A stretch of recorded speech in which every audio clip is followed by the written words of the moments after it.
তাআলা আনহুর কাছে, ও আলী চাবিটা ওসমানের কাছে না দিয়ে চাবিটা আমানত স্বরূপ তুমি আব্বাসের কাছে দিয়ে দাও। এমত অবস্থায় রাসূলুল্লাহ সাল্লাল্লাহু আলাইহি ওয়াসাল্লাম ভুল সিদ্ধান্ত নিতে চাচ্ছিলেন। আল্লাহ রাব্বুল আলামিন জানিয়ে দিলেন, আমানত সংরক্ষণ করেন হে নবী। আমানতটা উসমানের কাছে দিতে হবে। আলী চাবিটা ওসমানের কাছে দিয়ে দিলেন। উসমান বলল, কি হলো, একটু আগে খুব জবরদস্তি করলে, মাতব্বারি করলে, সর্দারি করলে, কিন্তু রাখতে তো পারলে না, কি হলো?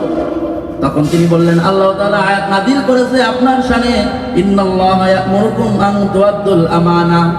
আল্লাহ তাআলা নির্দেশ দিচ্ছে আমানতকে সংরক্ষণ করতে হবে, এজন্য আপনাকে আপনার চাবি পুনরায় ফেরত দেওয়া হলো।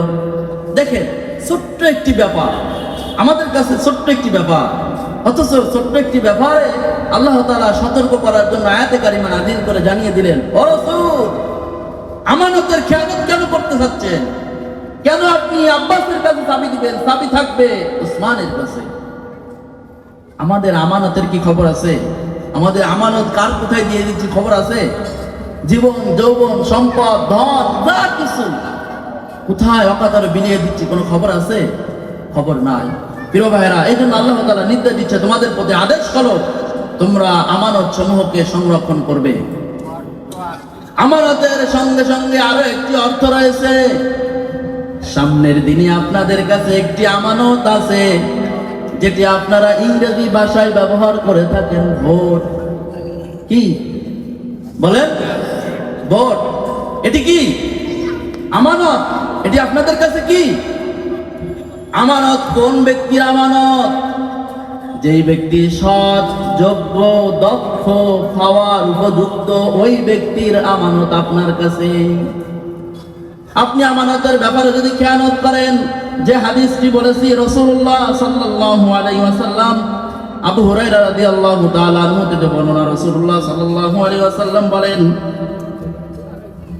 যখন আমানত নষ্ট হয়ে যাবে তোমরা তখন কিয়ামতের জন্য প্রস্তুত থাকবে। দেখেন কত বড় কথা, আমানত যখন নষ্ট হয়ে যাবে তখন তোমরা প্রস্তুতি গ্রহণ করো, কিয়ামত আসতেছে। আবু হুরায়রা রাদিয়াল্লাহু তাআলা আনহু জিজ্ঞাসা করলেন, ইয়া রাসূলুল্লাহ, আমানত কিভাবে নষ্ট হবে? তখন রাসূল বললেন, যখন কোনো অযোগ্য ব্যক্তির কাছে দায়িত্ব দেয়া হবে তখন তার আমানত নষ্ট হয়ে যাবে। আমাদের দেশে একেবারে হাদিসের আমল চলে। ভোটের আগের দিন রাত্রে 100 টাকা, 200 টাকা, 500 টাকা, 1000 টাকায় শেষ। সকালবেলায় গেছে, হুজুর কি বলবো, কন ফজরের নামাজ পড়ে মিথ্যা কথা বলতে পারি না, রাত্রে 500 টাকার একটা নোট ধরায় দিছে, আমি তো আসলে নুন খেয়ে নেমো খারান করতে পারি না, হুজুর আপনার দোহাই লাগে, এই বছর মাফ করেন, সামনের দিনগুলোতে দেখবো ইনশাআল্লাহ। এই জন্য আল্লাহ তাআলা বলেছে, ইন্নাল্লাহা ইয়া'মুরুকুম আন তুআদ্দুল আমানা। ও খাগুরাবাসী, তোমাদের কাছে আমানত রয়েছে। খান মোহাম্মদ মশিউর রহমানের আমানত যদি তোমরা অন্য কোথাও দিয়ে থাকো, তাহলে তোমরা কিয়ামতের জন্য প্রস্তুতি গ্রহণ করো। ওয়াইদা হাকামতুম বাইনান নাসি আন তাহকুমু বিল আদলি। পরক্ষণে আরো বেশি কথা বলা কথা, যখন তোমরা বিচার করবে তখন তোমরা ন্যায় বিচার করবে। ন্যায় বিচার শুধুমাত্র বুঝি কচুওয়ালাকে, যিনি কচু চুরি করবে, কলা চুরি করবে, তাকে হয়তোবা ধরে লাঞ্ছনা করা, জুতা পিটা করা। কিন্তু যখন মেম্বারের সন্তান, চেয়ারম্যানের সন্তান চুরি করবে, মেম্বার চুরি করবে, তখন আর আনতাহকুমু বিল আদলি, ন্যায় বিচারের খবর নাই। মেম্বার সাহেব করেছে, চেয়ারম্যান সাহেব করেছে, এর উপস্থিতি আজান দিচ্ছে, আজানের সময় কথা বলা যাবে না।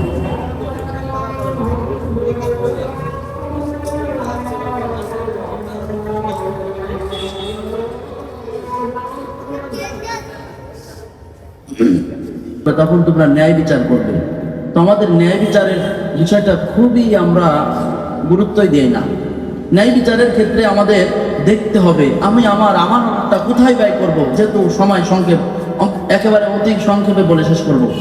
আমার যে আমানতটা আমি ব্যয় করতেছি, আমি যে আমানতটা দিতেছি, এই আমানতটা আমি কাকে দেব, কে পাওয়ার যোগ্য, কোথায় দিলে আমার ন্যায় বিচার হবে।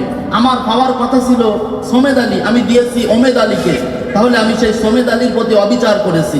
সেই কথা বলতেছে আল্লাহ তাআলা, আনতাহকুমু বিল আদলি, যখন তোমরা ন্যায় বিচার করবে আমানতদারিতার জন্য, আমানতদারিতা দিয়ে যখন তোমরা ন্যায় বিচার করতে যাবে, তখন তোমরা অন্যায় থেকে দূরে থাকবে, ন্যায় বিচার করবে, যেন আপনার প্রতি অবিচার করা না হয়, সমেদালের প্রতি যেন অবিচার করা না হয়। আমি পাওয়ার কথা ছিলাম কিন্তু আপনি আমাকে দেন নাই, আরেকজনের কাছে দিয়ে দিয়েছেন 100 টাকা খেয়ে, 500 টাকা খেয়ে, এটি হচ্ছে অবিচার।